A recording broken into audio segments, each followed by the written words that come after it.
প্ৰকৃত অৰ্থত এইটো খৰাঙে আমাৰ কাৰণে গোটেই পথাৰবিলাক ফাটি গৈছে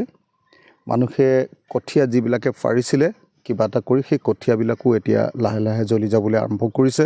কিন্তু আমি দেখিবলৈ পাইছোঁ যে ইমান ডাঙৰ ডাঙৰ কথা কোৱা এই বিজেপি চৰকাৰখন ডাবল ইঞ্জিন বুলি কয় কেন্দ্ৰীয় চৰকাৰ ৰাজ্য চৰকাৰ দুইটাতে বিজেপি চৰকাৰ অথচ এতিয়ালৈকে সেই পথাৰবিলাকত এটা অল্টাৰনেটিভ ব্যৱস্থা যে অলপ পানী দিয়াৰ ব্যৱস্থা কৰিবৰ কাৰণে এতিয়ালৈকে সক্ষম হোৱা নাই যে অসমক যদি সঁচাকৈ আগুৱাই লৈ যাবলৈ হয় দিশত তেতিয়াহ'লে প্ৰথম আৰু প্ৰধান কামটো হ'ব লাগিব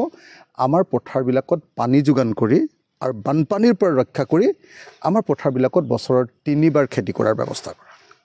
কিন্তু দুৰ্ভাগ্যৰ কথা যে বিজেপি চৰকাৰে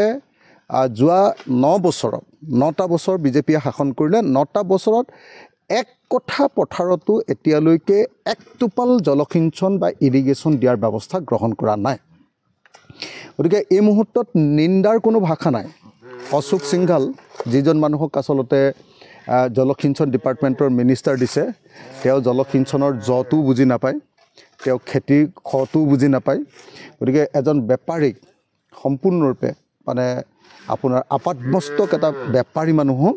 ব্যৱসায়ী অসমক লুণ্ঠন কৰিবলৈ অহা মানুহক অসমৰ খেতিয়কৰ যদি দায়িত্ব অৰ্পণ কৰি দিয়ে পথাৰত পানী যোগানৰ দায়িত্ব যদি অৰ্পণ কৰি দিয়ে তেতিয়াহ'লে নিশ্চিতভাৱে এই পৰিস্থিতি হ'ব এই সময়ত অসম চৰকাৰে যুদ্ধকালীন তৎপৰতাৰে ইমিডিয়েটলি যিমান সোনকালে পাৰি সিমান সোনকালে আচলতে পানী যোগান দিয়াৰ কাৰণে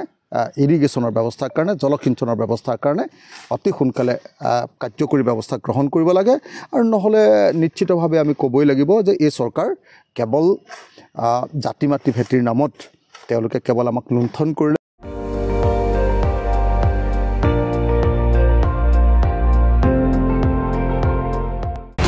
আপুনি চাই আছে ND24 সৰ্বশ্ৰেষ্ঠ নহয় সৰ্বোত্তমৰ দৌৰত